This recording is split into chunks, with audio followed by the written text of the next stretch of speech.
I'm not going to talk for too long because I really want to talk a little bit about my way of working and so forth, and then we can walk around and talk about a few individual things, and you can ask me questions if you want. But I do want to talk a little bit about my creative process and kind of my background a little bit, because it shows in the work, those things. So I'd like to kind of start by talking about dreams. Dreams, I find an interesting thing because we all have dreams. We don't set out to dream. We don't write our dreams. We don't try to dream. They just happen. And I feel like really what it is people who question whether or not they are creative people. I think there's kind of no such thing as people who are not creative. Because if you think about it, you spend your night writing and producing movies for an audience of one, namely you, in your head. And sometimes everybody does this, and they have these elaborate dreams, sometimes long narratives of a trip you take and fantastic things happen. Well, you're a writer, and you are creative. And I think that it's important to acknowledge that because it's very related to the way I work. Now, I'm not saying that that I dream up all of these things, but as Terry can tell me, who's in the bed next to me every night, I've literally dreamt several of these. I wake up in the morning and I'm like, I spent the night designing a sculpture. And so I get up and I get to my computer or a sketch pad or something, and I get the idea down, and then I take it from there. So it's a kind of a magical process, because if you think about it, whether it happens in your dreams, in my dreams, or if it happens when I'm awake, it still comes from a kind of a subconscious place. So I don't sit down, I'm not the kind of artist who sits down and says, there's an issue I want to address with this piece, and let's get into it and figure out a way to communicate this concept to people. I don't do that. I let ideas filter up through my subconscious, sometimes dreams, sometimes daytime, but they come from a place that I don't fully understand. They're just thoughts I have about something that might be interesting. And so, forgive me if I'm looking at my cheat sheet a little. I want to make sure I kind of cover stuff. So anyway, what lands on the pages of my sketchbook is really just kind of a starting point. And they're edits. I start editing this raw idea that comes to me, and I try to, massage it into something that might communicate something or entertain people or mean something to people. And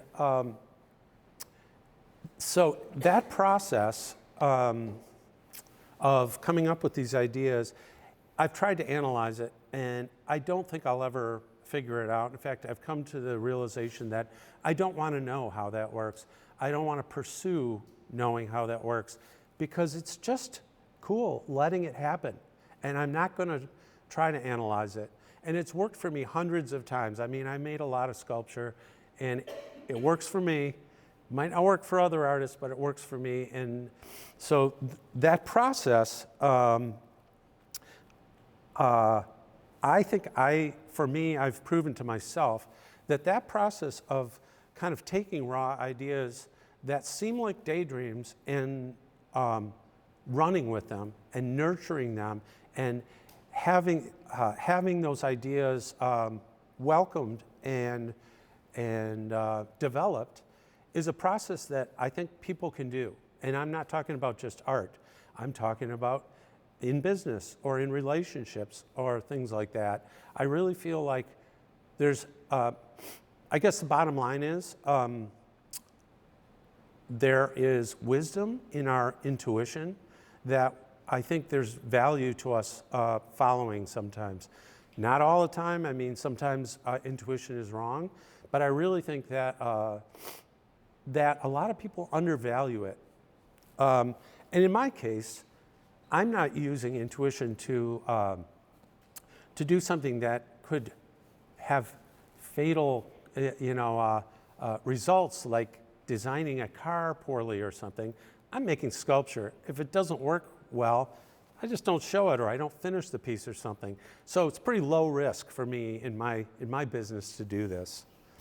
Now the mechanism for turning these mental pictures into a work of art, it kind of requires a few things. And first, I need to trust that my mind may well have designed something that's worth making. Is it, or is it a bad idea that I should nix? So that requires a little trust and a little courage to say, okay, I'm going to spend 50 hours seeing if this is a good idea, or maybe 10 hours, and then I say it wasn't a good idea, and I don't do the 40 that it would have taken. But so first I have to trust that there's some value to these ideas I come up with. Then I have to kind of assess the idea and see if it's practical to make. Because sometimes I have ideas for sculptures that I start thinking, not even sure this is a buildable object. Like, just for example, this is not something I would come up with, but like an M.C. Escher thing where he can draw it where it looks like it's, winds around on itself, but can you actually build it? You can't sometimes. And also sometimes if I build, maybe it is buildable, but it wouldn't have the impact that I think the idea has to embody it. So maybe the idea gets nixed there too. So I have to also think about if this idea is something that has the potential to speak to other people too. Maybe it's something that means something to me, but other people might just scratch their heads and go, yeah, I'm not feeling it. It's not something that I can relate to. Then I have to think about, okay, so what materials can I make this out of? Can I make this thing out of wood? Can I make it out of metal, clay, glass, whatever? I have to think about practical things like that. And I have to think about scale, like I have this idea for this thing. Is it most effective and compelling to people if it's 10 inches high or if it's 10 feet high? Should it sit on a pedestal, or should it hang on a wall, or should it hang from the ceiling? Those are all decisions I have to think about too. And they're not just about me saying that would be the coolest thing to do, to hang it. It's about me thinking about other people experiencing it. And I try to do that all along the way to communicate the idea effectively to people. And another thing that's interesting about it, have you ever had a dream where it seems really abstract? You have no idea what this dream is about, and then later that day, after lunch, you're sitting there and you go, oh my God, I know what that dream was about. That was about the time I was 5 years old and my mom yelled at me in that green Chevy because I was jumping out of my seatbelt, and it comes to you later. And the interesting thing about this work, and not just this, but a lot of the sculpture I've made, sometimes I have that experience where I just make something intuitively. It's not about anything. And then a month later, when I'm well into making the piece, or maybe 4 months later when the piece is made and I'm showing it in a gallery, I look at it and I go, that's what that piece is about. Kind of the same experience. So that's part of the intuitive process I go through, where I trust that there's something there, there's something good there, and sometimes late in the game, it becomes apparent to me what that's about. I do want to say, though, I don't think art has to be about anything. And in fact, I'm a big proponent of art that's not about anything. No message, no narrative. It's just a beautiful object. And by beautiful, when I use that term, I like to think of that in the very broadest of terms, like a splat of paint on the wall or a gash through some fabric might have beauty too, not just a still life with flowers kind of beauty, you know. So let's see.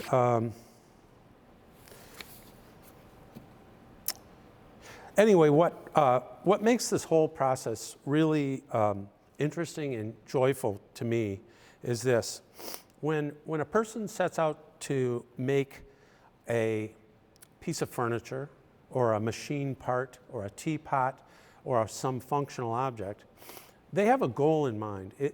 They're trying to make this thing that holds tea and can stand the heat and pours and strains the tea leaves out, etc. I'm not doing that. I don't have any end goal. I'm kind of just sailing along without a rudder, so to speak, and in the dark. And I have to trust that I'm going to find some things along the way that are interesting to me and other people who, you know, might see this in a gallery someday. So now, having been through this process many times, the flow of it has become familiar to me, and I'm comfortable with it. I now have trust in my ability to finish each of those little journeys with a lovely little souvenir, namely a work of art that people can experience, and they can love it or hate it. They can examine or explore it. They can understand it, or they can question it. That's all open. But I end up with that thing that hopefully triggers some thought in people, or maybe even just a visceral response to it, that they say, you know, this is fascinating and interesting and beautiful in some way, and I can't put into words why, because that's how I really enjoy art, is stuff that just touches me like viscerally like that. So anyway, there's probably as many ways to make art as there are artists. This is just my way. There's a lot of legitimate ways to make art, and this is just the natural way for me to do it. So about maybe like a year ago, we made a video that kind of talks about this intuitive art making in a different way. And I am going to play this video. It's just a few minutes, but it takes a whole different approach to it. In addition to the Doug that drives to the grocery store or cleans the house, there's kind of another Doug. That Doug he's always hanging around in the background, watching, and sometimes he has something to say. He and I aren't really close. He's been there as long as I can remember. But that Doug, and I guess you'd say my relationship with him, is kind of a mystery to me. He exercises influence on me in strange and unexpected ways. That Doug he's more honest and direct than me, and I guess you'd say he's maybe wiser. He doesn't speak loudly or anything. He's basically a whisper in the back of my mind. But over the years, I've kind of begun to listen to him and his advice, and now he just speaks a little louder than he used to. I've slowly begun to, I guess you'd say, develop a trust in what he's whispering to me. So when I act on his advice, things usually work out pretty well. And when they don't, I'm guessing it's because maybe I didn't pay close enough attention to what he was saying. When I make art, it's my opportunity to kind of have a conversation with that Doug. And my sculpture is the result of those conversations. My studio is a place where I basically give up control to that Doug. I let him make decisions and guide my hands, so to speak. If I think too hard about it or overanalyze it, I find that it doesn't work out as well and it just kind of muddies up his message. So essentially, I let him handle the design work and I just fabricate his designs. Each time he and I make a sculpture together, I learn a little something. Something I probably wouldn't have learned while driving around or cleaning the house or any of that.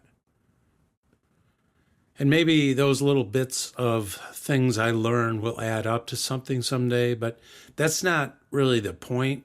It seems like just the process of getting to know that Doug better is pretty worthwhile. And I have a feeling that I'm not the only one who has another self who's sometimes talking to him. In any case, I'd suggest you listen carefully when that other self speaks, because their words are probably truer than your own. So I'm from Detroit, and I'd like to take a minute to talk about Detroit because I have lived there my whole life, in and around Detroit, never called anywhere else home. And this is a picture of the building where my studio is. It's an old factory. It's not a huge factory. It wasn't like an auto plant. It was a small stamping plant where they made small parts, non-automotive parts. And it's in a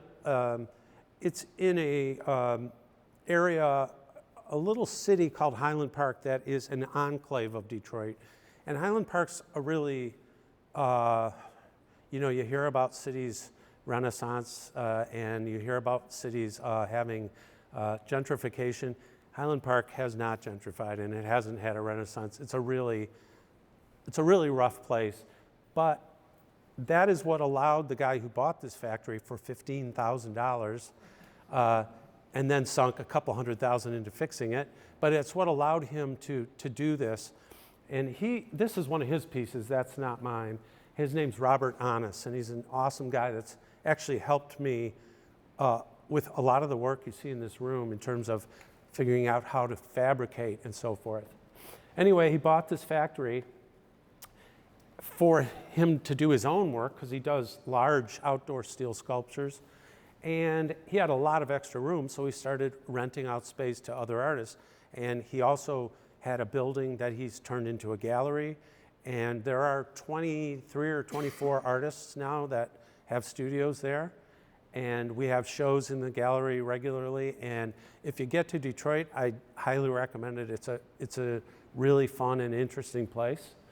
And I would have you in my studio for a coffee, so come on by. So Detroit, the story of Detroit's pretty well known, but I want to go over it kind of from my point of view, from a person who saw it firsthand, okay? So I was born in Detroit, and I've always lived there, but when I was born, Detroit was very thriving. I was born in '57. I was born in a time when Detroit was really thriving. There were like 2 million people in the city of Detroit at that time. Most of them worked for car companies or for industries that supported the car companies, like most of them. If you think of tier 1, tier 2 suppliers and all the way down, and advertising agencies that was their accounts, all of these things were all about the auto industry. But the 1960s was the beginning of a massive change. There was this economic downturn there, and there was intense racial tension and violence. There was a massive white flight to the suburbs. We're talking about, maybe almost 3/4 of the people of Detroit abandoned it. Over the decades that followed, the city famously fell from prosperity and became a shell of what it once was. So this city that was engineered for like 2 million residents now had barely 600,000. And that left countless factories and schools and storefronts and neighborhoods empty. And those empty spaces, for the most part, still exist today.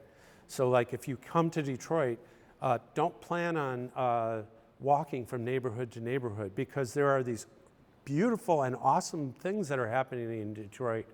But one neighborhood's over there, and it's like an 8-mile drive to the next neighborhood where cool stuff's happening. It's not like New Orleans or Chicago, where you can pop from one really interesting area to another by foot or by bicycle or whatever. So I was, as a kid and a young adult, I was a witness to this epic transformation of a city. And I watched as empty houses down the street began to cave in on themselves, as neighborhoods were cleared, creating unintended green space, and as miles, and I'm not exaggerating, miles and miles of storefronts went empty, and factories went empty, and this rusty patina kind of came over whole areas of the city where big factories were in disuse, abandoned, and just rusted. And they're still there. There's still a lot of that. And at the same time, I was being raised by white liberal parents who refused to take part in that white flight. So we stayed in the city. In fact, we moved, when I was in the 8th grade, we moved farther into the city. And so even though we lived in a pretty safe and beautiful neighborhood, I was still embedded in this place that was kind of a giant disaster area. My dad was a very organized and methodical guy. He was an architect by trade, and the graphic precision that is required of being an architect, especially back then when things were done by hand and there was all of this drafting involved and controlled lettering, and all of that fascinated me. And it was all impeccably done. I remember if he had to work on Saturdays, he would take me downtown with him sometimes, and he would be drawing up plans, and he'd set me up on the table next to him to draw, and I would just be more interested in watching what he was doing. And I can remember, especially the lettering, was so beautiful and controlled. It almost looked like, now you'd think it was just a font on your computer because it was so, they try for uniformity from architect to architect. So like you don't have your own penmanship as an architect. Anyway, that whole thing kind of fascinated me. And also all of that exactitude was in service of a creative goal, which is building a building. So that kind of stuck with me. So these paradoxical experiences, this growing up in this decaying city, along with this very methodical and meticulous guy who I really respected and watched closely, they were kind of paradoxical experiences in a way. So those are what I've come to realize have kind of forged my path as an artist. I'm interested in properly crafted products, but I also am equally fascinated by loose or even messy organic compositions, like just the way leaves blow in the wind, or the way nature has randomness to it, the way bubbles might run up from the bottom of a stream in some kind of chaotic pathway and break the surface of the water. And especially interesting to me are things that time and erosion have had their way with. And a lot of times I feel like these things have more beauty in their old age than they do in their youth. And I love that about Detroit. Honestly, I find a lot of beauty in that decay. And not in the sense of this ruin porn thing where people want to see these ruins and they're like, oh my God, how do they survive? It's more about the materials and the beauty of their decay. I buy my art supplies at scrap yards, hardware stores, lumber yards, places like that. I can't remember the last time I was in an art supply store. Everything in here is, I mean, you can kind of tell that I do that. My ideas are most naturally rendered using industrial materials like steel and lumber, held together with rivets and screws. I find these materials also are beautiful in their old age. So when I make outdoor sculptures and they're on the grounds, so this grass is actually now filled with sculptures by a lot of the people in our studios and elsewhere. And I have pieces out there that they're decaying, they're rotting, they're rusting and falling apart a little. And I like it, it's part of the life cycle of art. It's not necessarily permanent. In fact, it's not permanent. It might last 500 years or it might last 5 minutes, but it still can be art, Throughout my career, my work has been very materially driven, meaning that when I explore a material or a technique and really get into it, and sometimes that leads to a series of pieces. Not always. In fact, for years I did not do series at all. I just explored something, finished it, and moved on. And actually, this show is a little bit like that because the thread of continuity in this show is not about the shape of the pieces or the materials necessarily. It's more about this concept that I've built around the pieces. Some of my earlier work, let me back up and say that this work where there are these concepts that are attached to the sculptures, I've never worked that way up until about 2 years ago. Before that, I was just a sculptor making objects very much like what you see here, but they didn't have backstories to them. But I thought because this is all in that backstories genre that I've developed, I'd show you a few older pieces too. So in that video we just saw, you may have noticed that all the work in progress that the videographer was kind of panning through and everything, it all had this stripy bent wood thing. So for about 4 years straight, I explored bending wood in various ways, steam bending wood, cutting it into thin slats that I could then put in a jig and glue up into curves.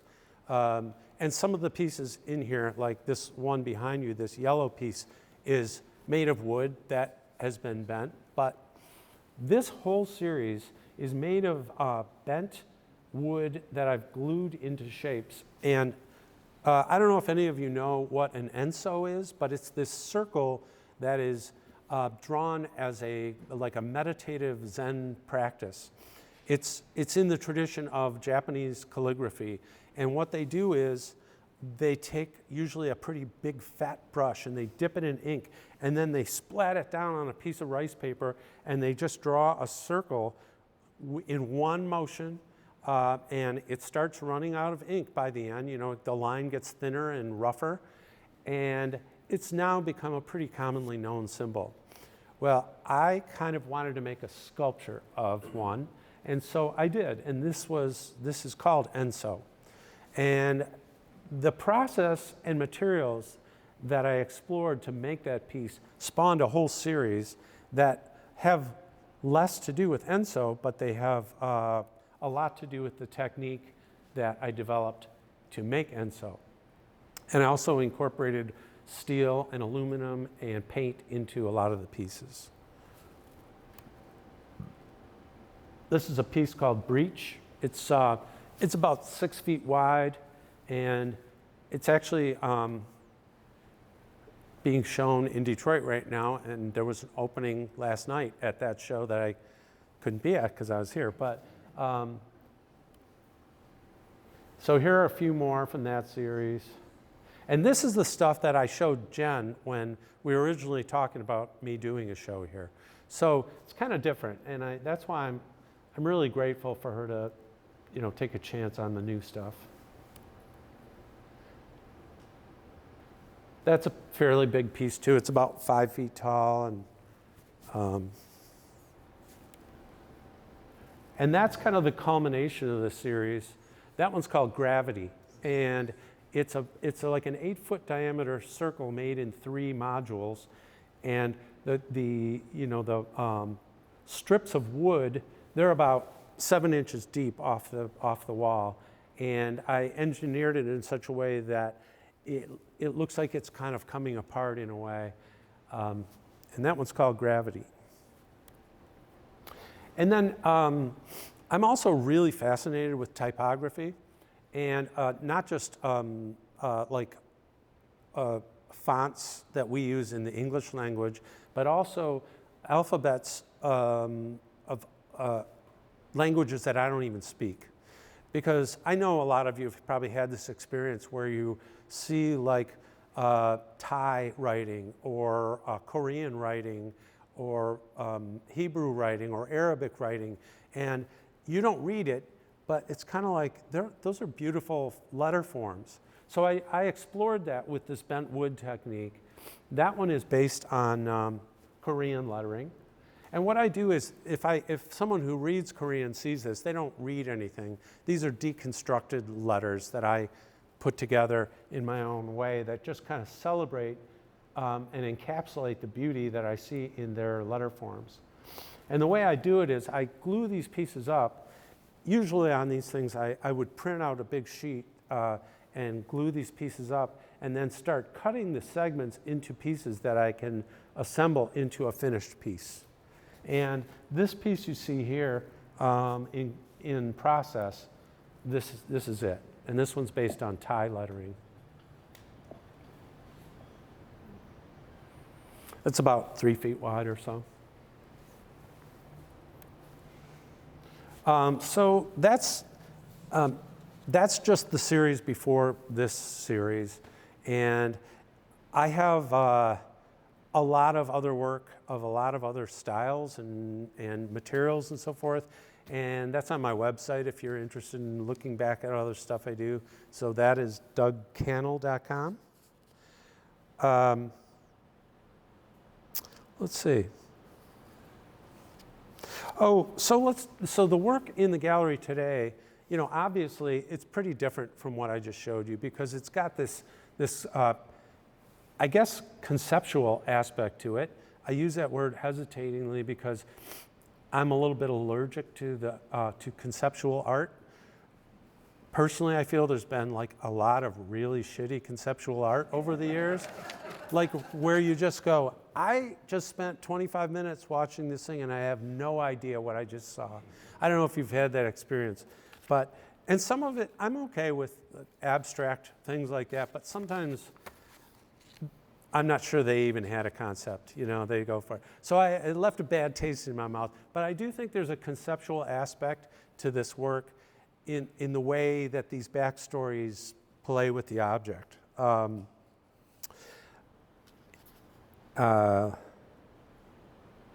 Okay, so one other thing I wanted to mention is that series where I used typography and play with that, and a lot of the work in here, in fact, almost every single piece in here, I guess every piece in here, has graphic design involved in it.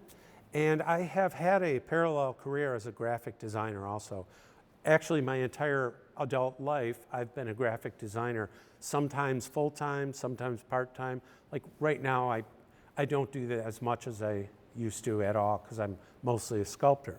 But over the course of that time, I've developed a whole lot of skills at producing the kind of materials you see that are associated with these sculptures in this show, and it's allowed me to kind of do this show single-handedly, because I have this sculpture Doug and this graphic design Doug, and I'm putting those guys together for this one,